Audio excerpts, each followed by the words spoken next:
அனைவருக்கும் வணக்கம். நிறைய பேர் நேத்து ஒரு காலையில இருந்தே தூக்கத்தை தொலைச்சிருப்பாங்க தமிழ்நாட்டு மக்கள். என்ன விஷயம்னா, ஒரு அத்தியாவசியமாக ஆக்கப்பட்ட ஒரு பொருள். அதாவது இது அத்தியாவசியம் அப்படின்னு சொல்லி கடந்த ஒரு 20 ஆண்டுகளாக நம்மள்ட்ட பார்த்தோன்னா புகுத்தி, தமிழ்நாட்டில் இருக்கிற கடைக்கோடி ஒரு தமிழ் மக்களுக்கும் இது அத்தியாவசியம் என்று நம்மள்ட்ட புகுத்தப்பட்ட ஒரு விஷயமானது இன்றைக்கு டோட்டல் டிமாண்ட் ஆயிப்போச்சு.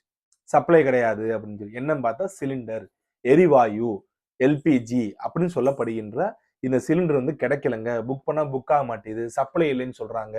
நிறைய ஹோட்டல்லாம் பாத்தீங்கன்னா மூடுறாங்க. விறகு வாங்கி போட்டு சும்மா கஸ்டமருக்காக சாப்பாடாத போடுவோம்னு சொல்லி போட்டுக்கிட்டு இருக்காங்க. பிரியாணி கூட நீங்க ஆக்கலங்கன்னு சொல்லி ஏகப்பட்ட வீடியோக்கள்லாம் பாத்தீங்கன்னா போட ஆரம்பிச்சிட்டாங்க. உடனே பாத்தீங்கன்னா நேரா சில மீடியாலாம் கேஸ் ஸ்டவ்லாம் நிறைய இது எலக்ட்ரிக் ஸ்டவ் நிறைய விற்க ஆரம்பிச்சிருச்சு, மக்கள் இதுக்கு திரும்பிட்டாங்க. பைத்தியக்காரங்களா? இந்த இந்த மாதிரி ஊடகங்கள்லாம் எதை சொல்றது நம்ம? இன்னைக்கு தமிழ்நாட்டுல கிடைக்கிற கரண்ட் பாத்தீங்கன்னா, இந்தியாவுக்கு கிடைக்கிற கரண்ட் பாதிக்கு மேற்பட்டது பெட்ரோல் மூலமா வர்றதுதான். புரியுதுங்களா? பெட்ரோல் மூலமா வர்றதுதான். அதை வாங்கிட்டு கரண்ட் அடுத்து கட் பண்ணா என்ன பண்ணுவாங்க? இந்த மாதிரிதான் மக்களோட பணத்தை விரயமாக்குறதுக்கு, அவங்க பேனிக்கார டயத்தை விரயமாக்குறதுக்கு என்னென்ன செய்யணும் அதெல்லாம் செய்வாங்க ஊடகங்கள். அதை நம்ம மக்கள் கவனமா இருக்கணும். சோ சிலிண்டர் ஒரு 25 வருடங்களுக்கு முன்பாக அனைத்து வீட்லயும் சிலிண்டர் இருந்துச்சுன்னா கிடையாது. கிட்டத்தட்ட நகர்ப்புற மக்கள் மட்டுமே யூஸ் பண்ணக்கூடிய ஒரு எரிவாயுவா இருந்தது தான் இந்த சிலிண்டர்ன்றது. ஒரு அர்பன் போனா கூட பாத்தீங்கன்னா, ஒரு சென்னைன்ற ஒரு புறநகர் மாவட்டத்தை போனா கூட விறகடுப்பு பாத்தீங்கன்னா, விறகடுப்பு மண்ணெண்ணெய் அடுப்பு பயன்படுத்தப்பட்ட காலங்கள் தான் ஒரு 20 வருடங்களுக்கு முன்பு வரைக்கும் இருந்தது. ஆனா இப்ப என்ன ஆயிடுச்சு, ஒரு கிராமத்துல போனாலும் சரி, சாதாரண ஒரு கிராமத்துல ஒரு ரிமோட் வில்லேஜ்ல போனா கூட இன்னைக்கு அந்த மாதிரி பாத்தீங்கன்னா சிலிண்டர் யூஸ் பண்ற அளவுக்கு கொண்டு போயிட்டாங்க மக்களை. இன்னைக்கு என்ன ஆகுது, நம்ம இந்த ஈரான் வார பத்தி கூட நம்ம ஏற்கனவே பேசிப்போம். தங்க விலை ஏறப்போகுது, பெட்ரோல் விலை ஏறப்போகுதுங்க, எல்லாம் தட்டுப்படாக போகுதுன்னு சொல்லி அன்னைக்கு போட்டப்போ கூட பாதி பேர் பார்க்க கூட இல்லை. நான் அன்னைக்கு சொன்னேன், இன்னைக்கு நடக்குது. எல்லாமே தட்டுப்படாகும். இன்னைக்கு சிலிண்டர் பத்தி எல்லாரும் பேசிட்டு இருக்கீங்க. நாளைக்கு பெட்ரோல் பல்க்ல பார்த்தா இதே நிலைமை நடக்கும். பெட்ரோல் பார்த்தா கிடைக்காது. உடனே எலக்ட்ரிக் சைக்கிள் வாங்குங்கன்னு சொல்லி ஊடகங்கள்லாம் பரப்புரை பண்ணும். தற்சார்பு வாழ்க்கை முறை, அதை நோக்கி திரும்புவதற்கு என்னென்ன வழிமுறைகள் இருக்கோ அனைத்து வழிமுறையும் பார்க்கறது தான் ரொம்ப ரொம்ப நல்லது. முடிந்த அளவுக்கு ஹோட்டல்ல சாப்பிடுறது மக்கள் தவிர்க்கணும். ஹோட்டலில் சாப்பிடுவதை மக்கள் தவிர்க்க வேண்டும். அவரவர் குடும்பத்தில் பாத்தீங்கன்னா அவரவர் கிடைக்கின்ற காய்கறிகளையும் கிடைக்கின்ற பாத்தீங்கன்னா அசைவ உணவுகளையும் வீட்டிலே செய்து சாப்பிடுங்க. ஹோட்டல்ல அதிகமா சாப்பிடாதீங்க. ஹோட்டல் இனிமேல் சப்ளையும் வராது. அப்ப நீங்க ஒரு 30,000 சம்பாரிச்சிட்டு இருக்கிறப்ப உங்களுக்கு வெளியே ஹோட்டல்ல வாங்கி சாப்பிடுறது பெரிய விஷயமா தெரியாது. இப்ப ஹோட்டலும் மூடப்பட்டுருச்சு. நீங்க வீட்டுல சமைச்சு சாப்பிட்டு பாருங்க. உங்களுடைய நேரமும் சரி, உங்களுடைய உழைப்பும் சரி, உங்களுடைய குடும்பத்தின் நீங்க கூட ஸ்பெண்ட் பண்ற டைமும் சரி அதிகமா இருக்கும். உங்க வாழ்க்கையும் சந்தோஷமா இருக்கும். சிலிண்டரை முழுக்க முழுக்க எவ்வளவு சிக்கனமா பயன்படுத்த அவ்வளவு சிக்கனமா பயன்படுத்துங்க. இன்னும் போக போக இந்த ஈரான் இஸ்ரேல் வாரானது இன்னும் 2 மாதங்கள் இழுத்து கொண்டு போனால் நம்மளுடைய எரிவாயு தட்டுப்பாடும் சரி, பெட்ரோல் தட்டுப்பாடும் சரி உச்சத்துக்கு செல்லும். தங்கம் விலை உச்சத்துக்கு செல்லும், பெட்ரோல் விலை உச்சத்துக்கு செல்லும், சிலிண்டர் விலை இன்னும் பார்த்தா இரட்டை மடங்கா கூட ஆகும். அதிகமா நடக்கும். இந்த எப்படி கொரோனா டயத்துல நம்ம ஒரு குவாரண்டைன் மாதிரி இருந்தோமோ அதே மாதிரிதான் இப்பயும் நடக்க போகுது. டோட்டலா பாத்தீங்கன்னா எல்லாமே முடக்கப்படும். ஏன்னா இன்னைக்கு தமிழ்நாடுன்னு கிடையாது, இந்தியாவோட முதுகெலும்பா இருக்கக்கூடியது பெட்ரோல் தான். நீங்க பெட்ரோல் இல்லைன்னா பார்த்தீங்கன்னா பிசினஸே கிடையாது. எந்த பிசினஸ் போனாலும் சரி, பெரிய பெரிய ஐடி கம்பெனில நீங்க பார்த்திருப்பீங்க, ஏசி ஓடும், இதெல்லாம் கரண்ட்ல வரும்னு நினைச்சிட்டு இருப்பீங்க. அவங்க பாத்தீங்கன்னா பெட்ரோல் யூஸ் பண்ற ஐடி கம்பெனிஸ் போக நிறைய இருக்கு. ஸோ அந்த அளவுக்கு முதுகெலும்பா இருக்கக்கூடியது இந்த கேஸ் பாத்தீங்கன்னா, அதாவது எல்பிஜி முதுகெலும்பா இருக்கக்கூடியது. தட்டுப்பாடு ஏற்படுமானால் இன்னைக்கு முட்டை விலை 4 ரூபா 60 காசு வந்தோடனே எல்லாம் சந்தோஷப்படுறீங்க. ஆனா ப்ரொடக்ஷன் பாத்தீங்கன்னா பண்ணி வச்சுட்டு துபாய்க்கு கல்ஃப் கண்ட்ரிக்கு ஏற்றுமதி பண்ண முடியாம இருக்கக்கூடிய முட்டைகளை தான் கம்மியான ரேட்டுக்கு இங்க வித்து முடிச்சுட்டு இருக்காங்க, காலி பண்ணிட்டு இருக்காங்க, ஸ்டாக்ஸ் அப்புறம் முடிச்சுட்டு இருக்காங்க. இது தெரியாம நம்ம சந்தோஷமா இருக்கோம். நம்ம மக்கள் பாத்தீங்கன்னா கொஞ்சம் யோசிக்காம இருக்காங்க.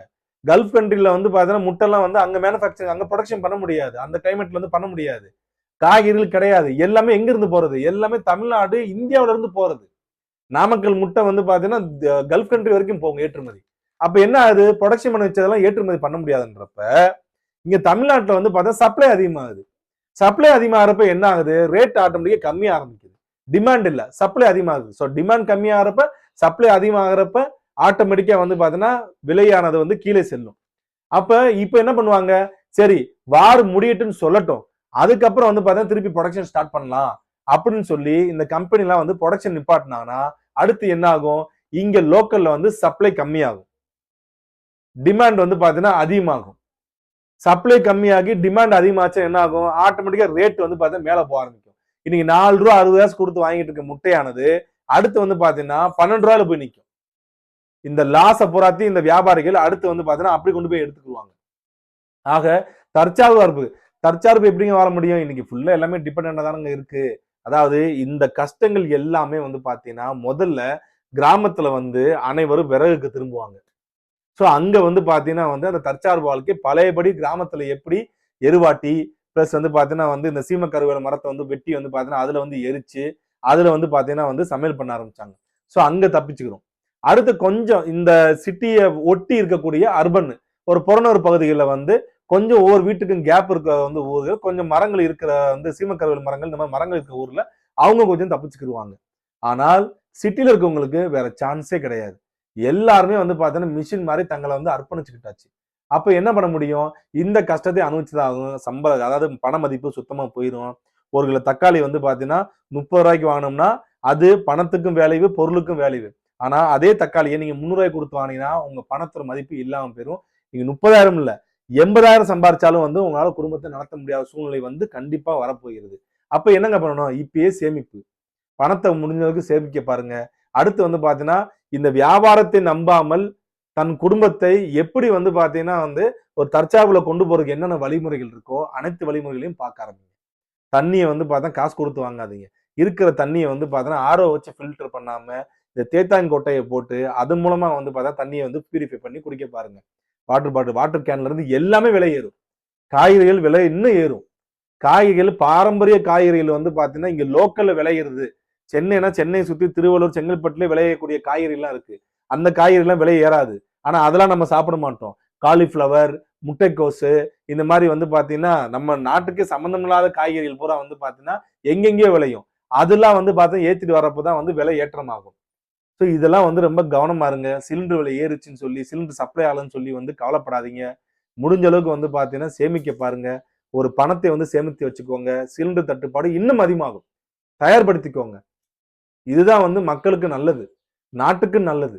எல்லா இடத்துலயும் வந்து பாத்தீங்கன்னா சப்ளை கொஞ்சம் கொஞ்சமா குறைச்சிருவாங்க. ஆக தயவுசெய்து மக்கள் வந்து பேனிக் ஆகாம யோசிக்க பாருங்க.